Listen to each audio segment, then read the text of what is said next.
Al-Fatihah. Kita hadiahkan bagian ini buat musannif kita Bulughul Maram Imam Hajar Al-Asqalani dan sarahnya Misbahul Huda Syekh Muhammad Muhammadin As-Sa'dari, dan juga segenap buat almarhumah, kita punya orang tua, kita punya nenek kakek, serta guru-guru kita yang telah mendahului kita, wabil khusus terkhusus yang telah mewakafkan masjid ini. Mudah-mudahan mereka semua mendapatkan cucuran maghfirah dari Allah Subhanahu wa taala. Segala amal baik yang diterima oleh Allah Subhanahu wa taala, serta kuburnya dijadikan suatu raudhah min riyadil jannah.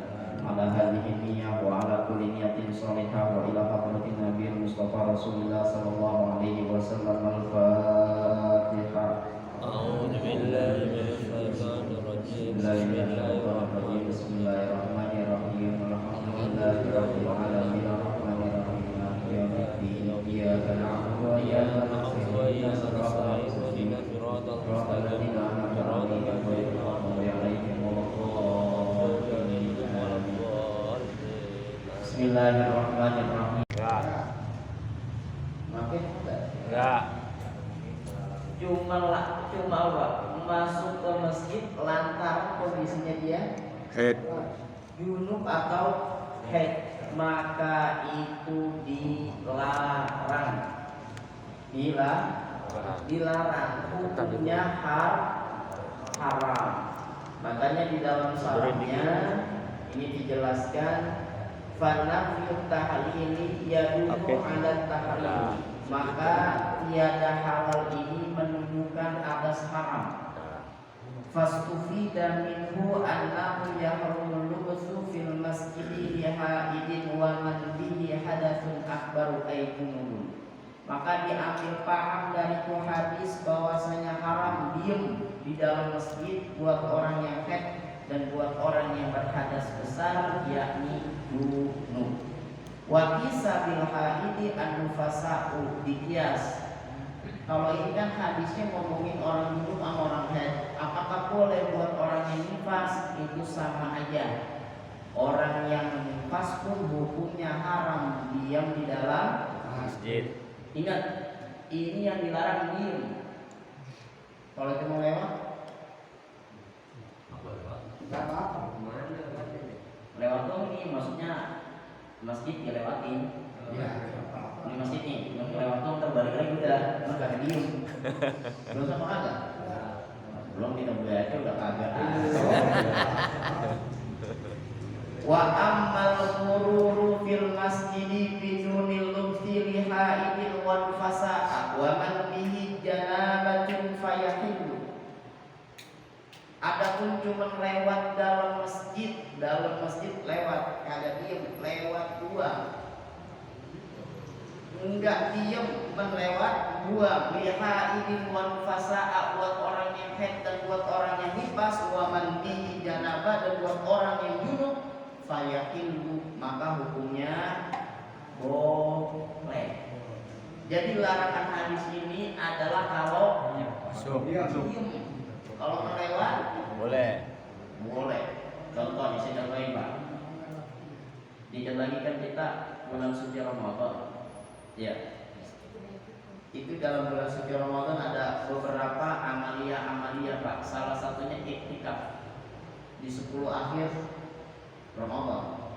Ketika kita iktikaf di dalam masjid, tiba-tiba ada tamu yang benar-benar ini tamu pengen banget ketemu kita.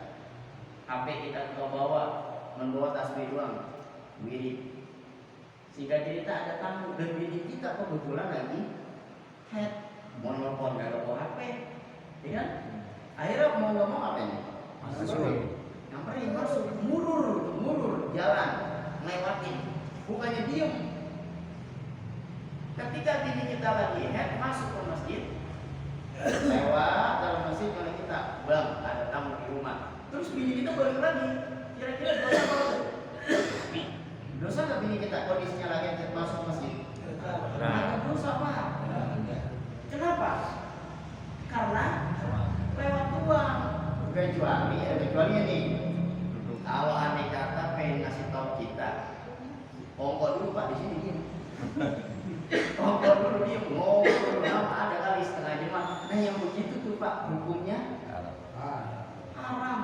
sekalipun pakai pembalut. Pembalut. Ini hadisnya, Pak. Diriwayatkan oleh Imam Abu Daud dan disahihkan oleh Imam Ibnu Huzaimah. Artinya orang yang junub sama orang yang haid ada aturannya, Pak. Tidak diperbolehkan untuk diam di dalam masjid. Kalau cuma buat lewat doang itu tidak jadi masalah. Tidak jadi masalah, Pak. Ini saya juga udah pernah sampaikan. Kita kalau punya anak perempuan, punya bini, kalau lagi haid perhatiin, Pak, bersihnya bini kita kapan? Kalau bini kita bersihnya atau sucinya dari haid sebelum maghrib, berarti masih ada waktu sholat Maghrib. udah sebelum maghrib. Asar. Berarti masih ada waktu sholat Asar. begini nih emang nih. Belum makan mungkin. Lapar.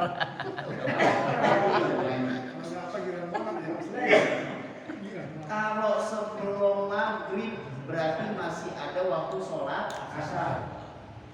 Wajib sholat asar, jangan lupa kodok sholat zuhur. Ingat ini, Pak.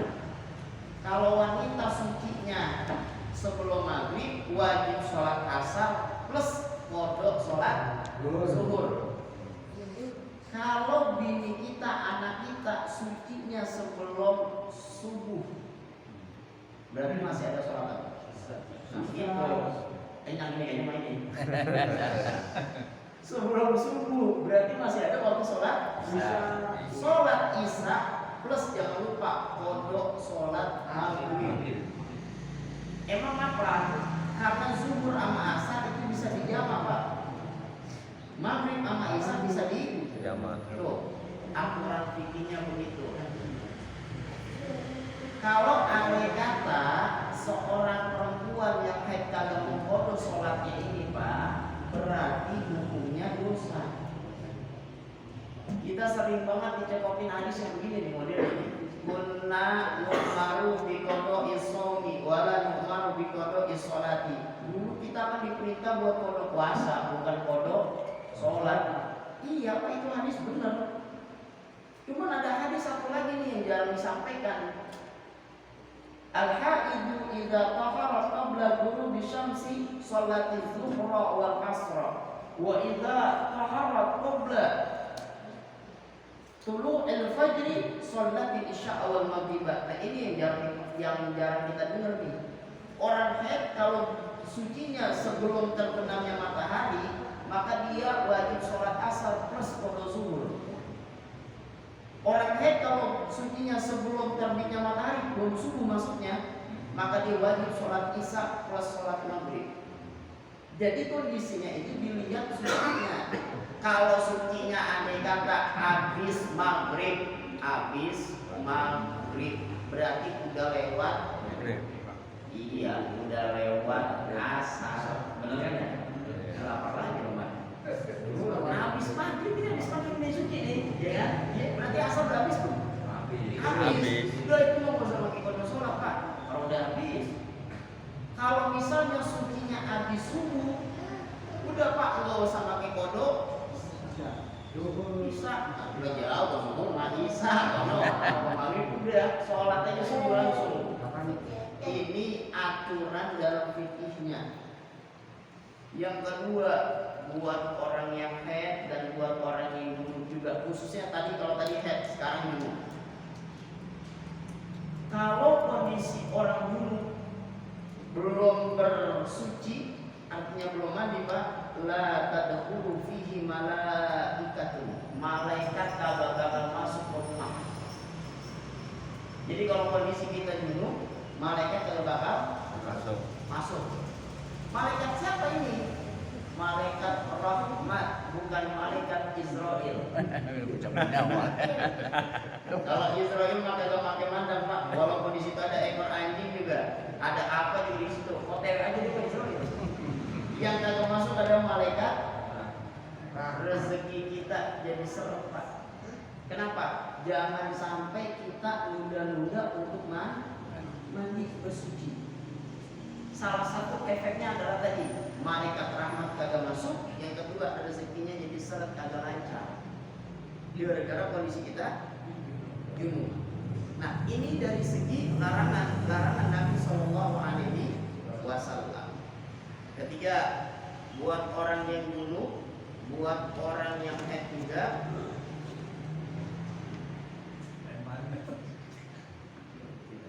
Baterainya habis. yes, jangan cek. Baterainya habis.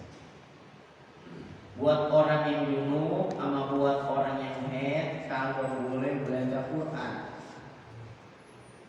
Kan kalau kita kan dengarnya kagak boleh nyentuh Quran. Jangankan nyentuh Pak, baca juga kagak boleh. Sekali itu lewat HP kita baca itu tidak diperbolehkan. Artinya ada aturan-aturan dalam fikih yang amat sangat ketat buat larangan orang yang haid dan buat larangan orang yang junub. Nah, ini hadisnya terkait tentang larangan orang junub dan haid masuk ke dalam masjid. Jadi kalau cuma lewat doang mah kagak jadi masalah. Kedua, Allah Subhanahu wa taala berfirman wala junuban illa 'abiri sabilin. Tidak boleh tentu orang yang junub kecuali lewat dua. Nah, berdasarkan ayat ini wa qayyada ulama'u jawazal murur idza lam yakhuf tawwisal masjid wa ilaihi dhahaba Syafi'i. Jadi kalau menurut Imam Syafi'i berdasarkan ayat ini diperbolehkan seorang wanita yang lewat masjid, bukannya diam di masjid. Itu pun ketika lewat idza lam yakhaf talwisal masjid, bahasa kita agak takut ecret-ecretan. Berarti lewatnya kudu pakai pembalut. Kalau andai kata dia lewat tapi nggak pakai pembalut masih haram. Tapi kalau andai kata dia pakai pembalut cuma lewat, maka itu diperbolehkan. Atau dia pakai pembalut tapi dia diam, itu haram. Bingung apa kagak? Bingung. Saya jelasin pelan-pelan satu lagi. Pertama, orang yang haid diam di masjid boleh apa kagak? Tidak boleh. Hukumnya Haram. tuh, sepakat ya. Nah, ini diam di masjid baik dia pakai pembalut ataupun tidak. Pakai pembalut kagak boleh, apalagi haram. Paham yang sini? Sekarang yang kedua, kalau orang haid masuk ke dalam masjid cuma lewat doang ini, haram apa enggak? Enggak. Dengan syarat dia pakai pembalut. Kalau ada kata lewat tapi dia pakai pembalut, khawatir dia itu kecipret atau ecet-ecetan, maka hukumnya itu. Kira-kira paham apa? Paham. Kenyang berarti. Wa qala Ahmad bin Hanbal yajuzu lil junubi idza tawadda'a illa li haidin fatunna. Kalau komentar Imam Ahmad bin Hanbal beda lagi kalau dia mah. Kalau tadi Imam Syafi'i madhabuna. Kalau kata Imam Ahmad bin Hanbal, buat orang yang junub boleh dia masuk masjid, cuma syaratnya kudu dulu. Tapi kalau buat orang haid, bagaimanapun kondisinya itu dilarang. Kalau kata Imam Ahmad bin Hanbal. Tapi kalau kata Imam Abu Hanifah, wal masyhur min madhhabi Malikin annahu yahrumu mutlaqan. Jadi dia sama Imam Malik yang Abu Hanifah. Bagaimana kondisinya kayak mau lewat, mau diem, mau masuk dan lain-lainnya, hukumnya diharamkan. Jadi kita bisa ngambil kesimpulan oleh mazhab Syafi'i, Pak. Jadi kalau cuma lewat tapi ada pembalutnya boleh. Kalau dia diam mau pakai pembalut nggak pakai hukumnya haram. Haram sesuatu yang diperbuat menuai dosa. Kalau nggak diperbuat menuai pahala. Jadi kalau diperbuat dosa. Kalau kagak diperbuat Dapat pahala. Itu namanya disebut haram. Bukan harum, haram. Jadi nggak boleh. Baik, yang sini ada pertanyaan Pak, masalah haid dan junub. Orang yang nggak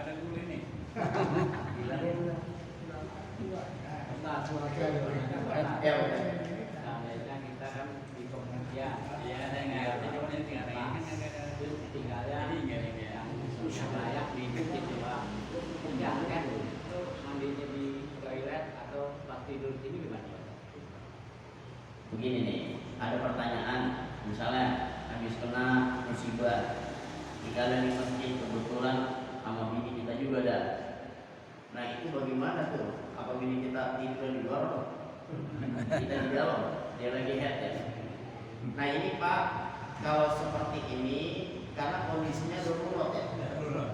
Ada sebuah kaidah dalam usul fikih itu ad-daruratu tubihul mahmurati. Karena kondisi darurat itu, maka yang tadinya haram jadi boleh. Tapi sebatas memang benar-benar tidak ada tempat buat dia singgah. Tapi kalau masih ada tempat buat dia nginap singgah, jangan pilih masjid. 1, 2, Pak, ada sebuah kaul pendapat ini terkait penggunaan air masjid. Kalau andai kata air masjid ini diwakafkan untuk masjid, bukan untuk kemaslahatan umat, bukan untuk kemaslahatan umat, tapi khusus buat masjid, maka menggunakan air buat cuci motor, menggunakan air buat hal-hal yang tidak terkait dengan masjid haram hukumnya. Kalau diniatin buat masjid. Tapi kalau air ini ada yang wakafin niatnya adalah maslahat umat muslim, maslahat umat muslim, maka ketika ada maslahat di kita dan kita selaku orang muslim, boleh kita gunain air. Berarti kalau andai kata ada orang yang lewat cuma kencing doang, kagak sholat di sini, boleh Pak? Boleh. Nggak boleh Pak. Sampai segitunya Pak aturan masjid. Baik-baik makanya Bapak pernah nggak nyaksiin masjid-masjid di luar kalau udah lewat jam sholat ditutup Pak, dikunci. Sama apa kagak ketika itu? Kagak, emang kita ini gumul ya? Sebenarnya kalau berpegang kepada pendapat ulama ada yang mengatakan seperti itu, dia nggak salah Pak. Tapi lagi-lagi dilihat ini wakafnya apakah untuk masjid toh atau untuk kemaslahatan umat muslim. Kalau untuk kemaslahatan umat muslim, nggak boleh itu ditutup. Biarin umat muslim memanfaatkan karena maslahat. Tapi kalau untuk masjid saja, ini yang jadi masalah. Nah ini terkait tentang masalah masjid. Baik, ada lagi Pak? Tadi ada yang nanya. Ada menceng kita. Oh iya. Bahaya nih. Bagaimana hukumnya seorang banci ibadahnya tadi?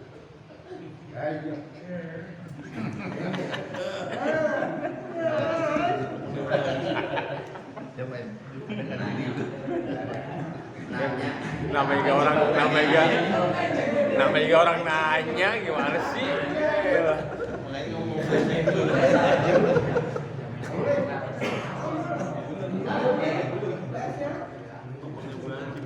Pertama, banci itu apa sih definisinya?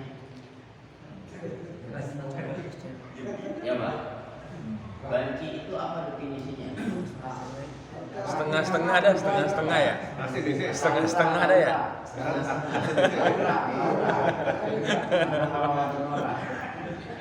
Kalau kita kembalikan kepada kajian fikih Pak, bahasa Arab laki-laki itu rajulun, bahasa Arab perempuan imra'atun.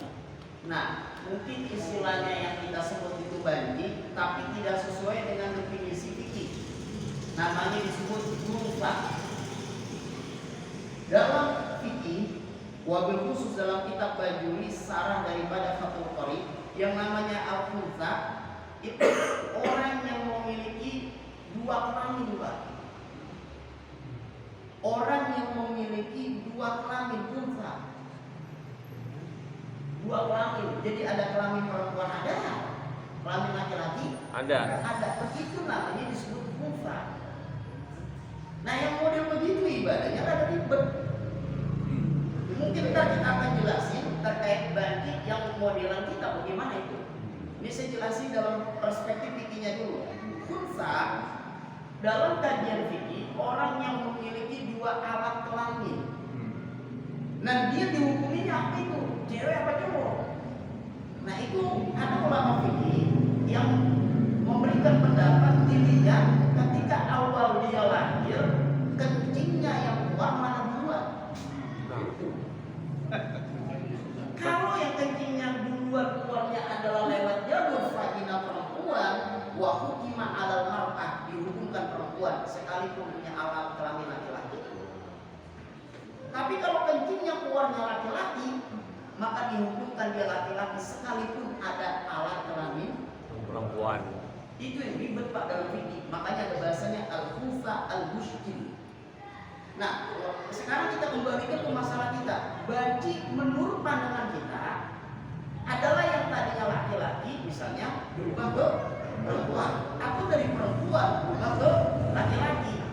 Nah ini enggak sesulit dengan al-khufa yang tadi fikih Pak. Maka kalau ada orang yang merubah jenis kelaminnya, yang tadi laki-laki ke perempuan, yang perempuan ke laki-laki, itu dihukumkan kepada asalnya. Maka ibadahnya, ibadah asalnya dia.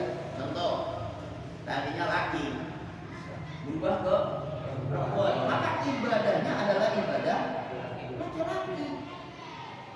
Tadinya perempuan, berubah ke laki-laki, maka ibadahnya adalah ibadah perempuan. Karena perempuan, berubah jadi laki-laki.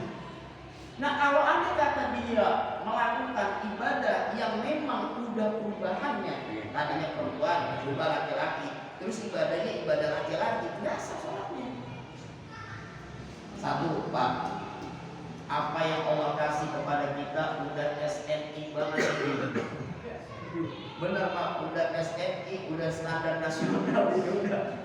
Jangan pakai ditukar-tukar, jangan pakai diubah-ubah. Lo emang begini dari sononya udah syukurin, nikmatin. Hidung yang udah begini jangan makin dimanjung-manjungin. Apa jangan makin dipapas, jangan udah. Emang Allah kasihnya begini, syukurin, nikmatin. Ini kadang-kadang banyak duit dirubah semua bentuknya. Ini kan salah satunya, makanya di dalam Al-Quran itu banyak banget Pak bahasanya qalilan ma tashkurun. Kenapa sedikit banget sih bersyukur kepada Allah Subhanahu wa Ta'ala? Kalau ada kata apa, ada yang dirubah nih, maka tadi larinya ke fikih, ribet ibadahnya Pak. Kedua, kawin ribet. Tadinya cowok berubah jadi cewek. Terus jodohnya apa nih? Kalau di jodohnya cewek, emang cewek sebenarnya Pak, karena asalnya cowok. Nah kalau dia nanti dapatnya cowok, berarti kan berarti cowok sama cowok nauzubillah min dzalik. Ini Pak yang ribet. Maka kalau udah terlanjur bagaimana ini? Udah terlanjur, misalnya yang tadinya cewek berubah jadi cowok, cuma dapat hidayah. Dapat hidayah nih. Dia tobat, masa dia harus berubah lagi? Ya udah kalau udah begitu Pak, udah dah serahkan diri pada Allah Subhanahu wa Ta'ala.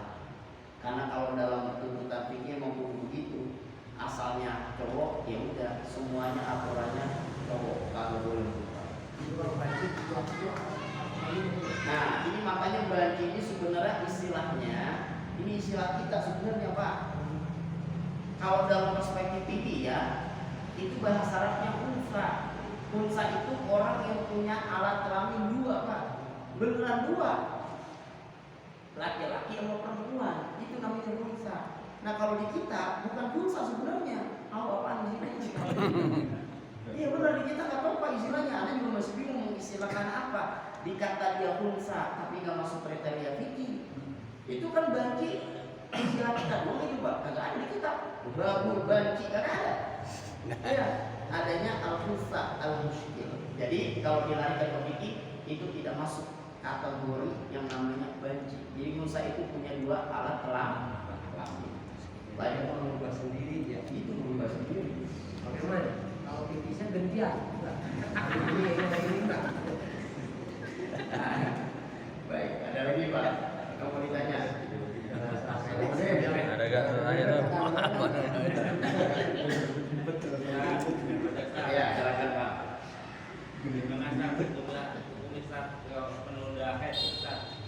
Penunda haid artinya kayak wanita yang mau umroh, haji atau ibadah dia tuh ke dokter terus supaya di sana tuh nggak haid gitu. Waktu dia haid dia nggak jadi haid gitu. Bagaimana hukumnya menunda haid dalam hukum Islam? Pertama Pak, Islam itu mudah sebenarnya, agak sulit. Menurut kita aja ini ribet. Fleksibel. Islam itu mudah Pak, agak sulit. Cuma kita yang ribet. Pertama, definisi haid itu apa? Adam al-kharij min farjil mar'ah ala sabil sihah. Darah yang keluar dari kemaluan wanita atas jalan kesehatan. Wanita yang haid yang keluar itu sebagai fitrah buat wanita tersebut. Ketika dia menunda atau dia minum obat terus haidnya ini tertunda, itu bagaimana hukumnya? Fihi khilaf. Ini ada perselisihan ulama. Pertama, kalau mau dicari dalilnya, boleh aja nanti pakai mazhab yang lain. Jangan mazhabnya Imam Syafi'i ketika dia tawaf ini. Karena kalau aneh kata dia mazhab Imam Syafi'i, hukumnya haram.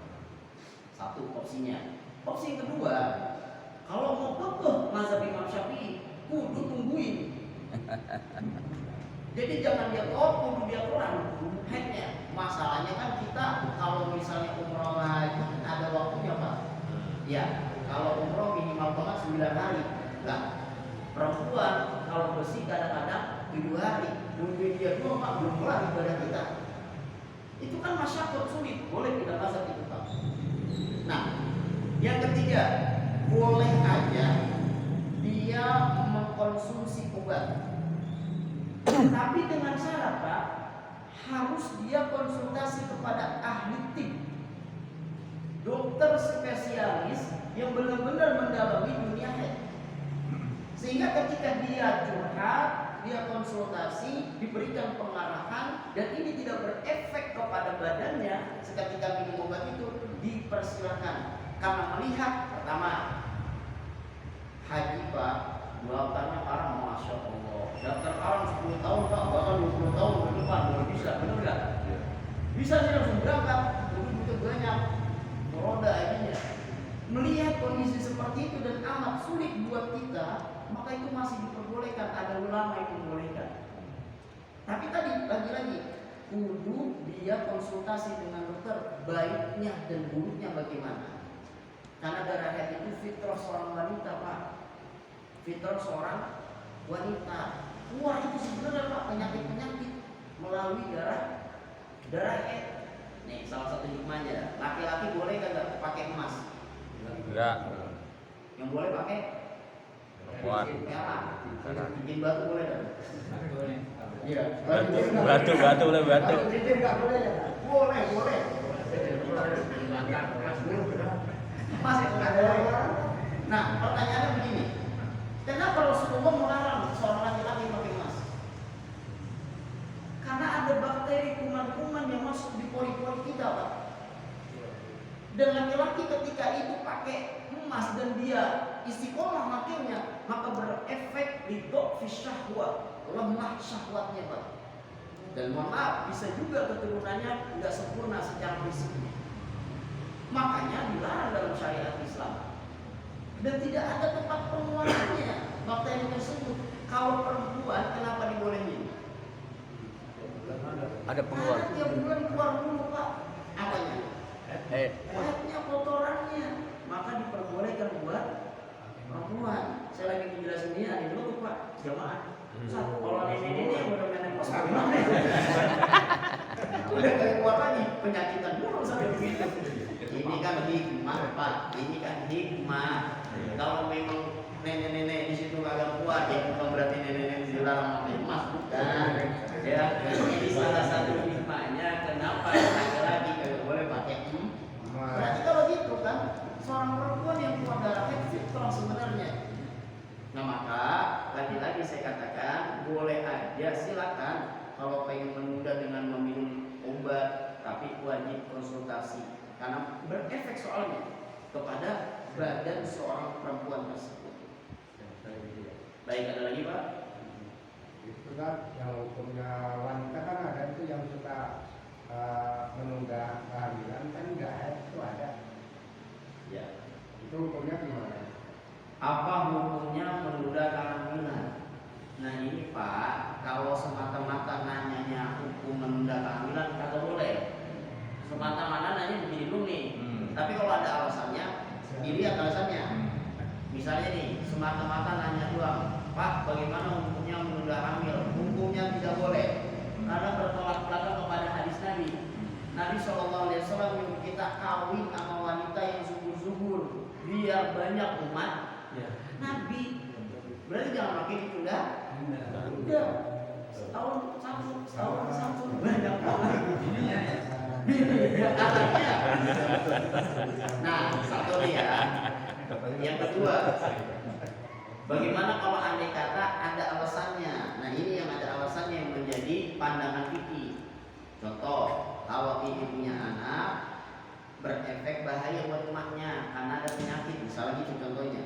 Maka fikih itu akan membolehkan karena situasi kondisi seperti itu. Makanya nanti ada pilihan yang sebenarnya berapa. Ketika anak dan istri ini kudu ada yang dikalahkan salah satunya. Mana yang kita kalahkan? Anak apa bini? Ini. Bukan main.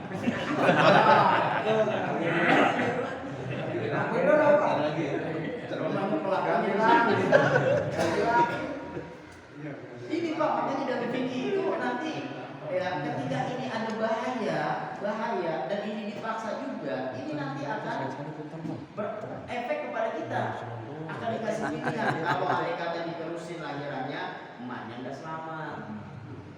Kalau andai kata mau selamat, kudu ngalahin anaknya. Karena memang itu pilihan tadi.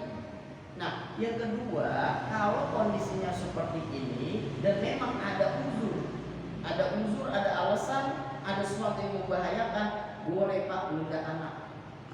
Misalnya anaknya udah 3, mau nambah lagi. Bininya berapa misalnya? Udah mau bang, 3 dulu, ini 3 juga ngos-ngosan. Ini ada uzurnya nih misalnya.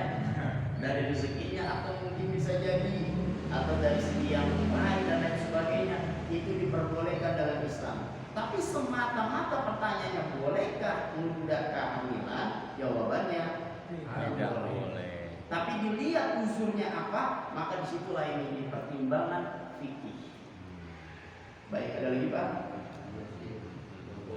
Pak Ustadz, tadi itu kan pertanyaannya kan masalah menunda kehamilan. Yang sekarang ini yang terjadi kan KB nih, program bencana. Yang itu yang maksudnya deh. Itu gimana itu Pak Ustadz?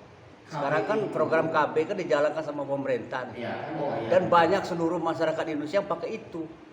Termasuk kita Muslim ini kan pakai itu nih rata-rata. Benar, baik. Bagaimana terkait hukum KB Pak? Ini hampir sama Pak. Kalau misalnya KB itu artinya kan memberikan waktu jeda kepada seorang istri dan juga kepada kita.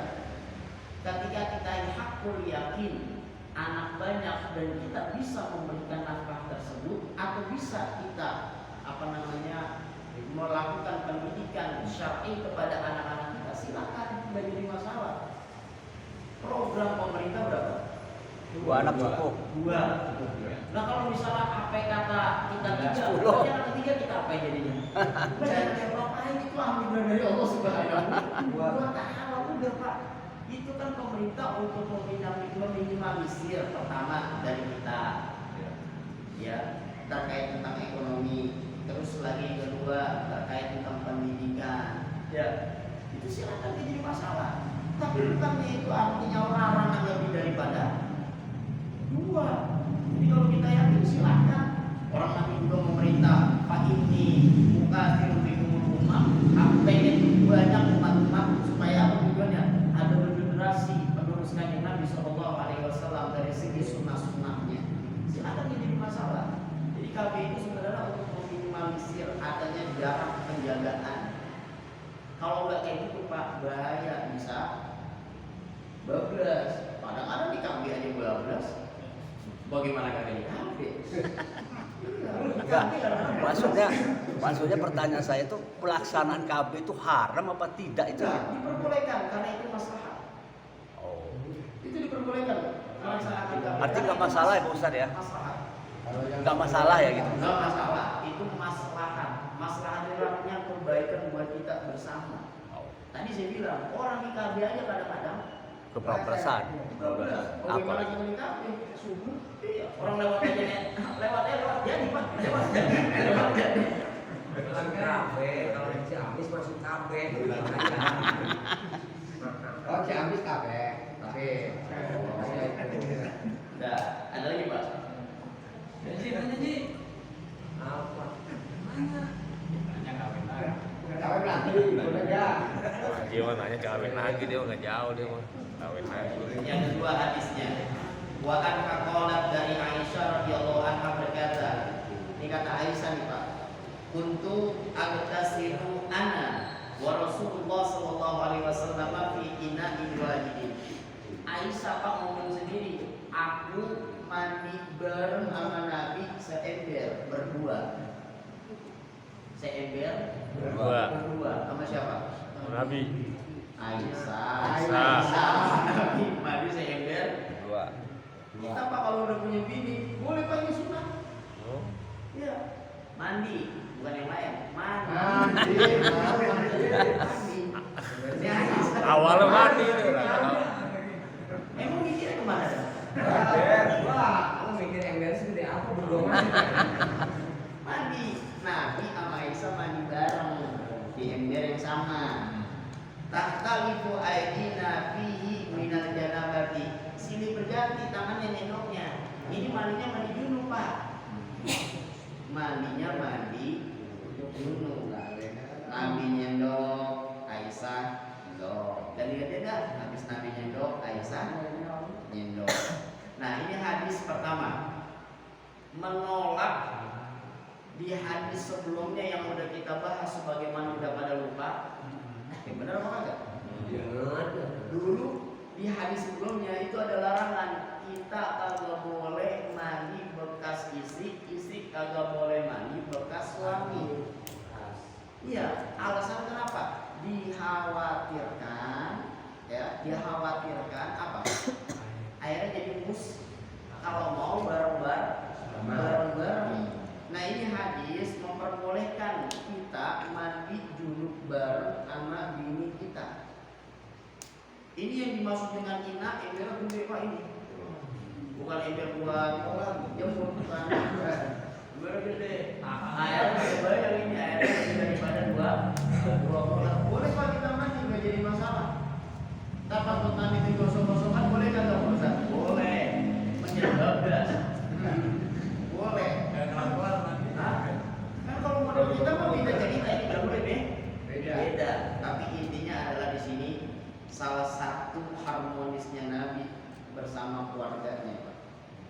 Jadi kita mandi aja boleh bareng, makan bareng, jajan Barang. bareng, tidur Bareng. ngabisin duit Barang. Nah itu boleh Pak. Nah yang terakhir ini hadis ketika kita lagi duduk usahain Pak kuku rambut jangan makin dipotong, apalagi kepala. Jangan. Mati kalau kepala dipotong Pak. Wa an Abi Hurairah radhiyallahu anhu qala Rasulullah sallallahu alaihi wasallam inna tahta kulli sya'ratin janabatan. Sesungguhnya di bawah setiap rambut ya itu janabatan, kondisinya masih junub kalau belum kita pakai mandi. Maka perintah Nabi fagsilu asyarab nih, cuci atau mandiin rambut, wa antul basar, bersihkan kita punya kulit. Kemarin juga kita bahas biasanya ini orang-orang yang gendut pada lipat Pak. Kita lihatnya kurus semua. Ya, ini yang gendut kan pada lipat nih. Wa antul basar, kulitnya kudu dibersihin. Maka berdasarkan hadis ini, falau bakiyat sya'ratun wahidatun, andai tersisa satu helai rambut, satu, lam yasil ma'u ilaiha, air kagak nyampe kepada satu helai rambut ini, bakiyat janabatu, itu masih kondisi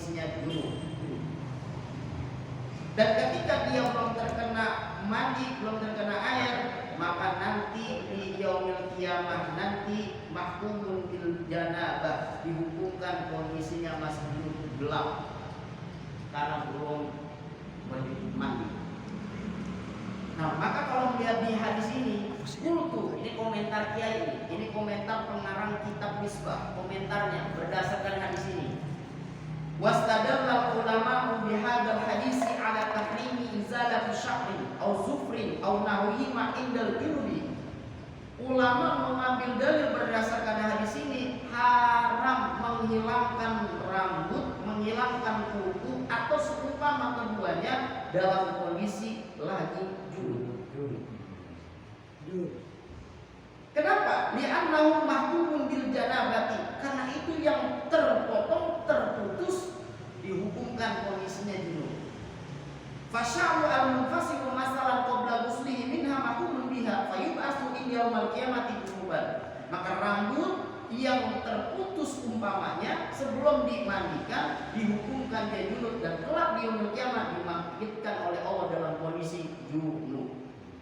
Fal hadisu yadullu ala hurmati infisali ajza'il badani qabla qat'iha. Hadis tersebut menunjukkan haram memisahkan bagian badan sebelum disucikan.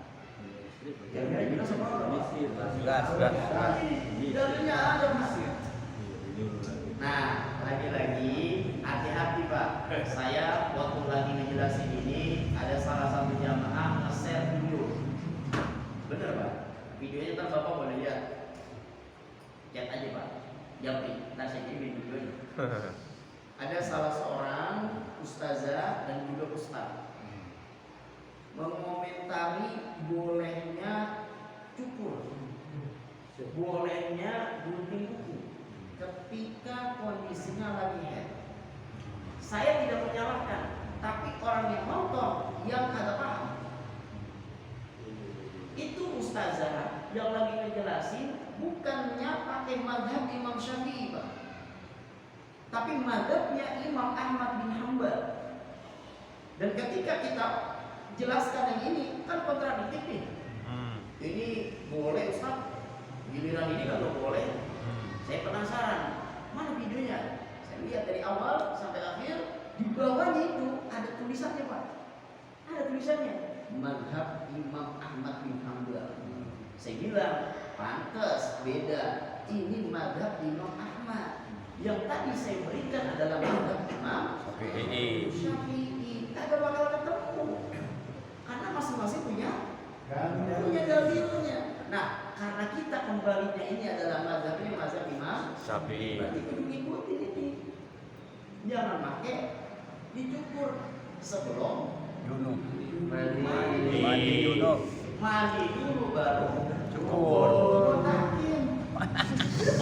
Gak jadi masalah. Habis dibotakin mandi ya. Iya. Lah kan enggak mandi gatal. Gatel. Nah, kedua berdasarkan hadis ini, wa akul bashar, bersihkanlah kulit. Nah, andai kata di kulit kita Pak ada sesuatu yang bisa bikin air kagak nyampe di kulit kita, itu tetap dikategorikan Pak kondisinya masih belum apanya bagian yang nggak terkena air. Maka wanti-wanti nih Pak, sebelum kita mandi lihatin kondisi baju kita ada sesuatu yang menghalangi air nggak? Contoh lilin. Lilin kan kalau kita tetesin itu kan tebel Pak ya. Ya. Ubin aja tuh, kalau bakal kena sesuatu atau kita siram air gak bakal basah dia karena ada penghalang lilin tadi. Maka ada kata dia nempel di badan atau di kulit kita, lalu kita mandi, kena air apa enggak bagian tersebut? Kena. Termasuk tato. Kenapa enggak? Ntar ada yang ngomong, aduh kok tato kita keringetan aja keluar Pak. Dari dalam keluar, masa dari luar ke dalam lagi nyerap. Entar kalau ada jenisnya itu kita udah bahas terkait atau ada jenisnya, oke lah. Tapi nanti ada larangannya. Nabi SAW melarang. Nah terkait kita pengen tobat dan lain sebagainya, ini Ingat, jangan menyakitkan diri kita, disetrika kah, diapain lagi? Dibakar kah, itu bukan ajaran agama Islam. Kalau kita pengen tobat benar-benar tobat dan pengen ngilangin ada ikhtiar usaha maksimal mungkin, tapi dengan tidak menyakitkan diri kita, Pak. Wala tulqu bi aydikum ila tahluka. Jangan menjuruskan diri kita ke dalam binasaan. Boleh. Kita nggak punya ekonomi, duit nggak punya untuk operasi, udah Pak. Kita udah maksimal, hilang. Mohon ampun kepada Allah Subhanahu wa Ta'ala. Nah inilah terkait tentang masalah mandi dan juga hukum junub. Insya Allah di pertemuan selanjutnya Ramadan udah masuk. Ntar Pak habis lebaran kalau berlanjut kita kaji terkait tentang bab tayamum. Kita akan praktekin Pak. Dan bagaimana hukumnya orang yang di pesawat tayamum. Ya, orang lagi umroh, lagi haji, kan itu pada tayamum tuh di pesawat. Sebenarnya sah apa enggak? Nah kita bahas terkait tentang pembahasan kita tayamum. Habis lebaran. Ya habis lebaran. Baik, terakhir ada yang mau ditanya? Ada kita yang mengenai masjid amal permasalahan itu kan ini kalau kita sudah pahami ya air bukan harusnya dipakai sembarang itu sumber permasalahan. Contoh kalau buat untuk membersihkan segala kan kita perlu dari masjid itu tidak termasuk yang Makanya tadi itu air yang ada di masjid ini siap orang yang memberikan jet pump dan lain sebagainya diniatinya untuk apa ini? Maslahat muslimin atau untuk masjid toh? Kalau untuk masjid aja maka tak boleh kita gunakan untuk menyiram darah Pak. Kenapa? Bukan kemaslahatan masjid itu, kemaslahatan orang muslim. Makanya kalau diperhentikan kepada ya, ini diperhentikan kepada hukum fikihnya. Tapi lagi-lagi nih Pak, kalau kita melihat kepada beberapa komentar atau beberapa mazhab ada yang dibolehkan. Tapi itu adalah mazhab Imam Syafi'i. Tapi ala kulli hal ketika memang terkait tentang masjid ada yang dibolehkan. Tapi kita perlu jaga, jangan sampai bablas. Nah, orang kalau kasih sedekah itu kan buat masjid, nggak ada kemaslahatan ya masjid. Ya jangan kan gitu Pak, parkir bro. Kalau aneh kata itu emang wakafnya buat masjid, kalau boleh sih parkir di situ. Boleh. Ayo. Kalau di sana parkir saya. Jangan gitu masalah itu. Makanya itu kalau diperhatikan lagi dalam, ntar kita akan bahas Pak. Tapi ini ada namanya baru wakfi, bab tentang kait dengan wakaf. Baik para hadirin jamaah, kita baca surah